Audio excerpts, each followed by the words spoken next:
Luca Guadagnino cements Zendaya as a mature film star in this steamy sports film. The biggest question around Luca Guadagnino's new tennis throuple flick has no easy answer. But it is pretty gay. Because Challengers is a Luca Guadagnino film, and we can reliably expect the movies of the guy who associated Timothée Chalamet with peach fucking to be at least a little gay, people on the internet have long wondered just how gay it would be. This speaks to a number of things.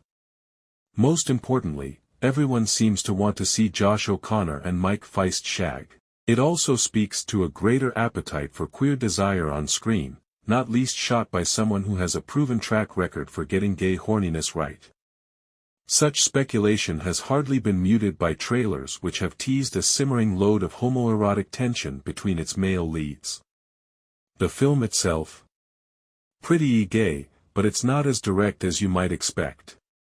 Challengers is centrally about aging tennis wunderkind Patrick Zweig, O'Connor, and ex-Bestinau frenemy Art Donaldson, Feist, who went on to become a Wimbledon-winning world champ while his old pal faltered. For most of their adult lives, they've rallied for the love and affirmation of one-time Adidas-sponsored tennis whiz Tashi Duncan, Zendaya, who was sidelined by a tragic injury early in her career. They've both wanted her since they were red-blooded, horny teenagers. Even after they all grow up and Tashi has kids with Art, she can't help but indulge the friction. In this sense, it's a deeply heterosexual movie. Here are two culturally straight sports lovers circling the same woman like lions warring over a mate. But stopping there would be the analytical equivalent of serving into the net.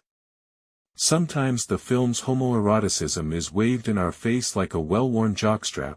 Challengers has barely hit screens, for example, and there's already a ton of conversation online about the part where Art and Patrick are shepherded to each other's tongues by Tashi, devouring each other like ravenous bulldogs. That moment is played for laughs, but Art does have a boner immediately after. Guadagnino teases further something a little fruitier about both of the boys, and their relationship. Another major scene that comes to mind plays out in the present day, after Patrick wins his first match of the Challenger. He's sat in the locker room swiping Tinder, on which we see both men and women. I'm a little less interested in the app stuff specifically. Sure, maybe it's implying that he's bisexual, but we also know that he's desperate for somewhere to sleep for the night, and in that context, what's a little dick sucking, really? More important is the way that Guadagnino frames the scene from his perspective. Patrick is literally surrounded by swinging dicks. Big dicks, small dicks, dicks hidden under towels, the unseen dick attached to the sulking contestant Patrick has just beaten. It is deeply, unmistakably homoerotic. If it isn't allure in the air, it's intrigue. He's certainly not shy. It's hardly a surprise that Guadagnino elects to pick at Challengers undergirding queerness in a packed-out locker room. In movies, as in real life, locker rooms are tinder boxes for queer curiosity and charged homoeroticism. Such is how it has been framed plenty of times on screen.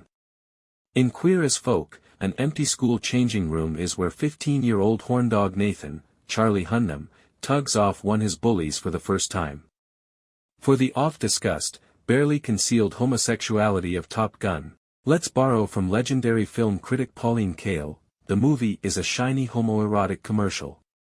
The pilots strut around the locker room, towels hanging precariously from their waists. Challenger's locker room scene called to mind an image familiar to gay movie buffs, and probably no one else, from Terence Davies' 1976 short film Children, of a young boy transfixed by the body of an older teen in the showers. There's an overarching queerness to the filmmaking, too. Go figure, it's Luca Guadagnino. O'Connor and Feist are shot admiringly, objectified by the camera as the old Bond movies would ogle their euphemistically named heroines. A couple of specific shots come to mind. Art bent over the camera, dripping sweat on us in slow-mo. Sadly Challengers is not available in 4DX. Patrick sat in a steam room opposite Art with his legs spread wide open, crotch hardly covered by a towel the size of a napkin, a knowing act of macho peacocking. More generally speaking, there's the way that cinematographer Sayambo Mukdipram's camera sniffs around the vascularity of the boy's taut limbs. There is, too, deliberate attention paid to the smaller acts of intimacy between young Art and Patrick, like when Art uses his leg to drag Patrick's stool closer to him at lunch. Which is all to say, on the question of whether Challengers is gay, much like real life, the answer is that it's complex. Okay, fine, it's pretty gay. But the exciting, hot thing about it is that it's utterly uninterested in labels, or pigeonholing its characters into easily drawn identities. Maybe Patrick doesn't want to fuck men, but he certainly seems like he wants to fuck Art. To extend this point, you could easily read Challengers as a film about two otherwise heterosexual men who want to fuck each other, but instead settle on the same woman as their mutual, opposite-sex stand-in. Just as Challengers isn't a film about tennis, nor is it a movie about sexuality, it's a movie about people who want to fuck.